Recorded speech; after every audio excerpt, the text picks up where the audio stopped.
আল্লাহ বললেন ভালোবাসারে তৈরি করার পরে আমি 100 টুকরা করলাম। চিল্লায় বলেন কয় টুকরা?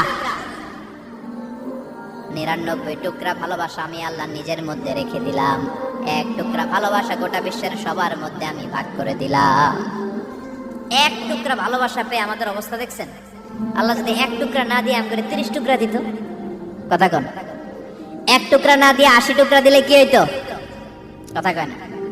আমাদের পাপগুলো ক্ষমা করে কে? চিল্লায় বলেন কে? আল্লাহ ডেকে বলে গোলাম আমি হলাম গাফিরুয যাম কাবিলুত তাওব।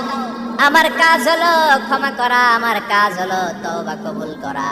শয়তানের কাজ হলো ওয়াসওয়াসা দেওয়া, আমাদেরকে ভুল পথে নিয়ে যাওয়া।